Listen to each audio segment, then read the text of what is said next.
Beliau adalah Babe Eman. Di dunia yang terus bergerak cepat, Babe melihat sesuatu yang jarang, bahkan tidak kita lihat. Sesuatu yang indah, sesuatu yang berharga, bahkan dari hal-hal yang sering kita anggap tidak berguna. Awalnya sih iseng, tapi kok bisa dibentuk sampai sekeren ini. Nama saya Sulaiman. Saya tinggal di Kampung Muara.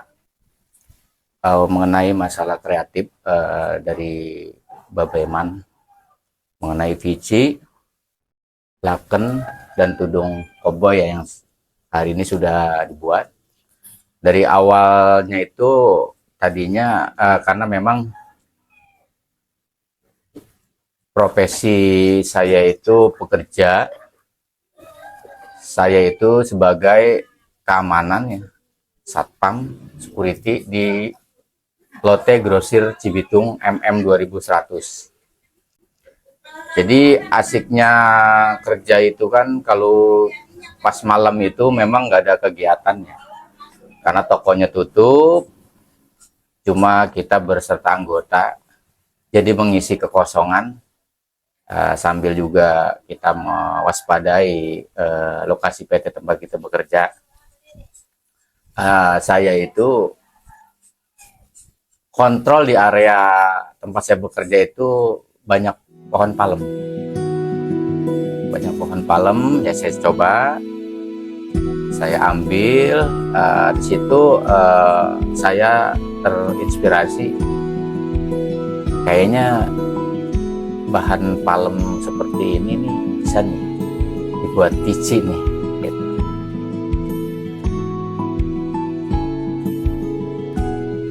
Saya coba-coba di situ malam itu, walaupun tidak sempurna. Tapi alhamdulillah sudah berbentuk.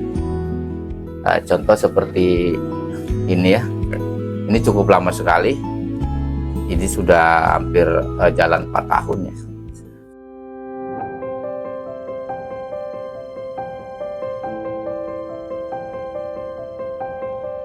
Jadi awalnya itu kami itu mengisi kekosongan ya, sampai berjalan sampai saat ini ya alhamdulillah sudah terlihat di hadapan kita bersama.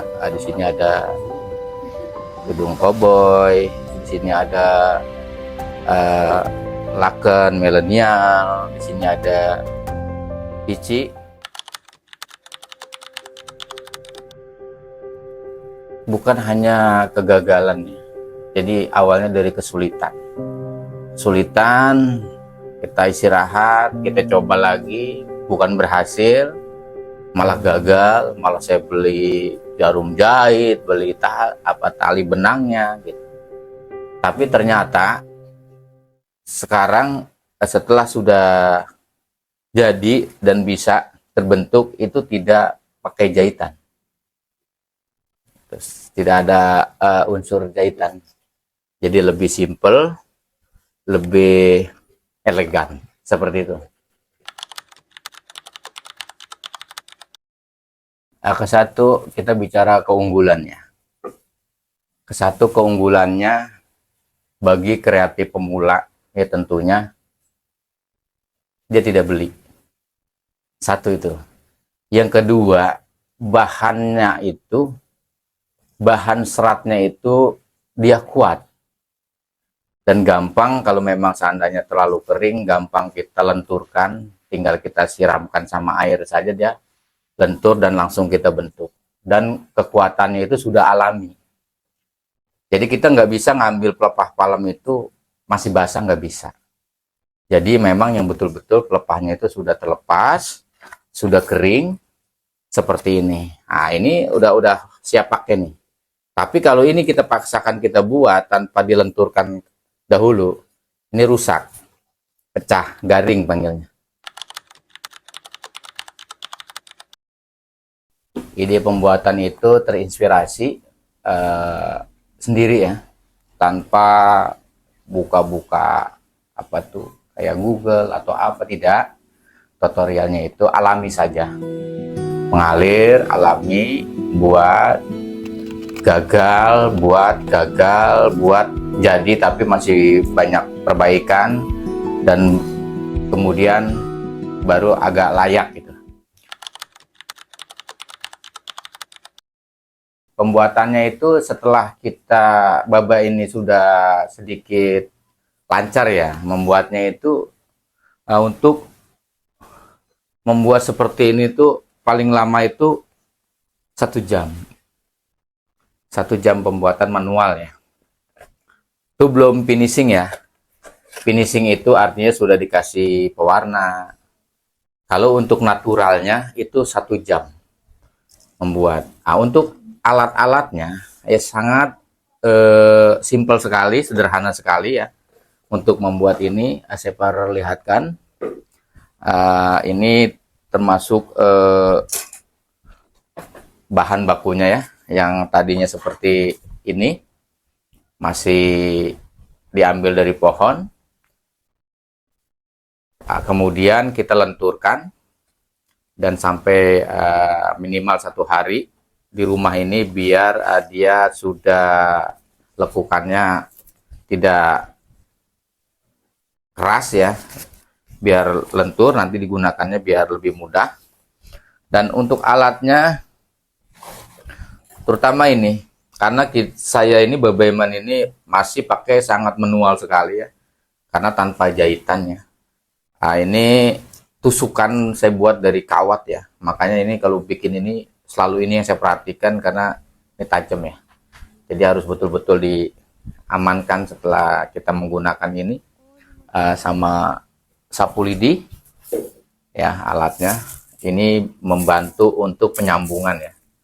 Karena kenapa saya gunakan sapu lidi, nanti di saat ditusuk pasukan sapu lidi jadi sistem pantek ya, sistem tanam, karena ini sama-sama berbahan dari kayu. Setelah kita kasih pengeras, dia senyawa langsung merekat. Kemudian gunting tentunya buat memotong ya. Gunting memotong yang tipis. Kalau untuk yang tebal beda.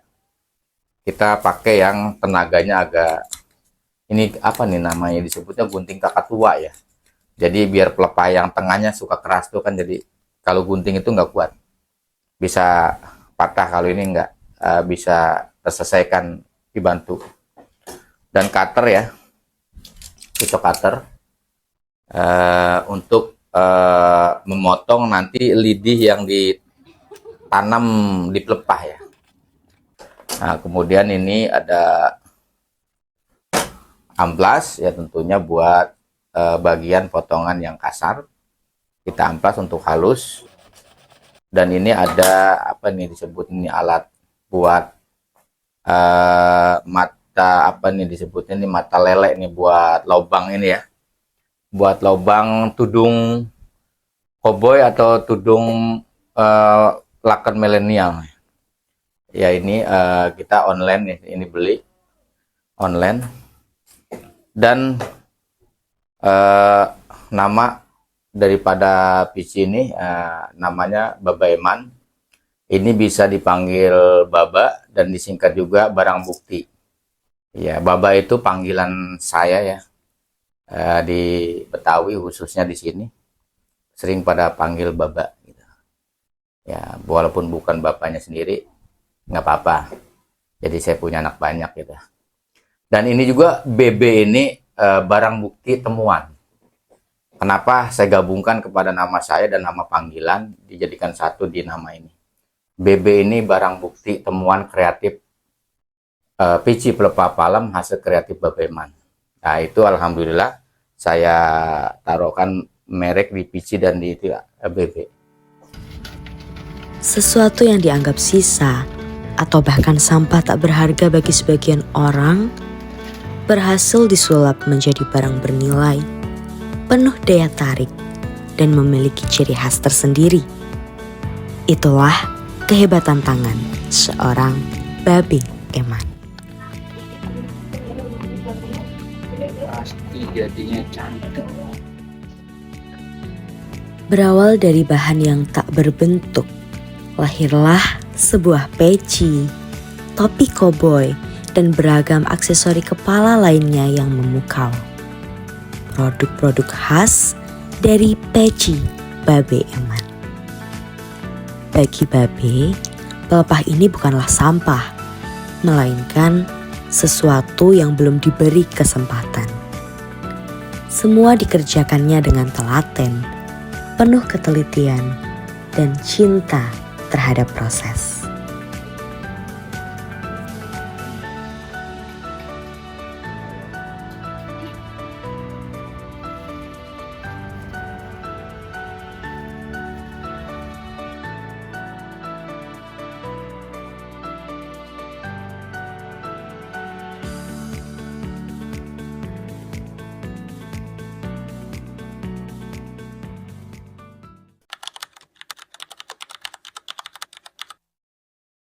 Kalau untuk pembuatan ahlinya sendiri ya, tapi kalau untuk kadang kurang bahan, minta diambilin pelepahnya, ada alat yang belum diambil, paling saya panggil istri atau ada anak yang hari lagi standby. Misalkan, Oma tolong ambilin gunting dong, atau ambilin pelepahnya dong, baru melayani. Sebatas itu. Tapi kalau untuk pembuatan baru saya sendiri. Ya, saya sih istrinya Bapak Eman, dia emang suka suruh ngambil ini, terus suka bikin topi yang khusus buat perempuan, modelnya kayak begini loh, model kayak perempuan, khusus perempuan. Saya suka pakai, terkadang kalau lagi suka ada lomba, saya suka ngikut. Kalau untuk target pasar, alhamdulillah ya, pengenalan kami dari pemerintahan dulu ya, karena produk itu kita harus legal dulu ya, bukan berarti ke masyarakatnya saya sepelekan, tidak.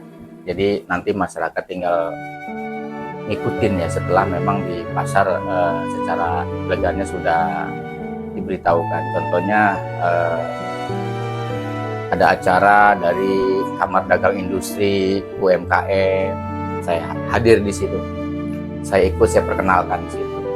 Seni budaya, ya kan, kumpul adakan di sini di Keramat Batok situ, saya perkenalkan.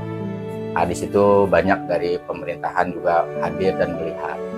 Dan bukan hanya melihat, setiap saya tampil di situ, mereka sudah berminat dan memiliki. Alhamdulillah, setiap ada event-event itu banyak peminatnya. Kalau untuk target pasarannya tentunya untuk keseluruhannya, karena pengenalan itu bukan hanya kita hanya satu golongan dan kelompok. Saya ingin kreatif peci pelepah palem Babe Eman ini bukan hanya menjadi kebanggaan Babe Eman sendiri. Tanggapan dari yang memiliki atau tanda kutipnya membeli lah ya, alhamdulillah positif. Adapun masukan-masukan dari pembeli, customer ya, konsumen kita, itu menjadi penghargaan buat kami ya, karena memang mereka itu memberikan masukan itu buat bagaimana peci pelepah palem ini selalu tambah berkualitas terus ya. Masukan itu alhamdulillah saya terima, dan saya tingkatkan kembali dari kehalusan pembuatannya, dari pewarnaan, jangan terlalu seperti apa. Alhamdulillah itu semakin meningkat, sehingga saya juga mengikuti event perlombaan UMKM.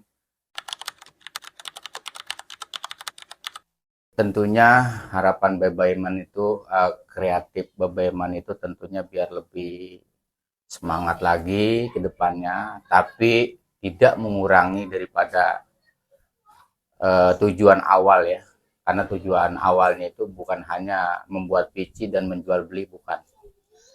Tujuan awal, paling awalnya itu bagaimana sih Babe Eman ini bisa membantu menjaga lingkungan, mengurangi pelepah yang menjadi sampah, ya kan, biar kita bisa manfaatkan, walaupun yang Baba Eman bisa bantu baru hanya segelintir sampah.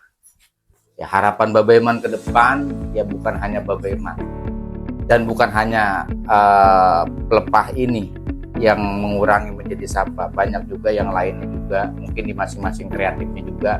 Mari sama-sama kita jaga lingkungan. Dan Baba Eman pun berkreatif ini bukan berarti potong-potongannya itu asal Baba Eman berserakan ya. Tentunya karena tujuan kita juga ingin membantu mengurangi pelepah menjadi sampah, kita bakar atau kita musnahkan. Dan harapan Baba Eman itu, mari yuk sama-sama kita jaga lingkungan kita biar bersih, pelepahnya juga yang kita ambil, pohon palamnya juga biar subur ya. Jangan cuma hanya mengambil pelepahnya saja. Kalau memang dia subur juga nanti menghasilkan pelepah-pelepah yang berkualitas tinggi, kita bisa manfaatkan. Mungkin itu lebih daripada harapan Baba Eman itu. Mari sama-sama kita jaga lingkungan yang bersih, asri tentunya, biar kita sama-sama sehat. Harapannya biar lebih baik lagi, lebih terkenal lagi, biar lebih sukses lagi, lebih dikenal banyak orang, biar biar lebih baik lagi dah, pokoknya semuanya lebih baik lagi. Dan harapan itu mulai menjadi nyata. Ketertarikan terhadap kreativitas Baba Eman bukan lagi miliknya sendiri, tapi telah menjadi milik banyak orang. Satu persatu mulai memakai, mulai peduli, dan merasakan daya tariknya. Babe juga senang berbagi ilmu kepada generasi muda. Ia tak takut idenya dicuri, tak malu dengan pemikirannya. Sebaliknya, Babe justru merasa senang jika semakin banyak anak muda yang peduli dan berani bertindak demi bumi ini. Itulah sebabnya Babe berani melangkah dan mengajari mereka. Mulai dari proses awal pembuatan peci hingga nilai-nilai kehidupan yang mungkin belum mereka kenal. Babe terus hidup dalam semangat, usaha, dan harapan untuk terus bertumbuh. Tak hanya itu, Babe juga belajar dari generasi muda, terutama tentang pemanfaatan media sosial untuk memperkenalkan brand dan karyanya kepada dunia. Dulu nggak ngerti beginian, sekarang bisa dilihat orang.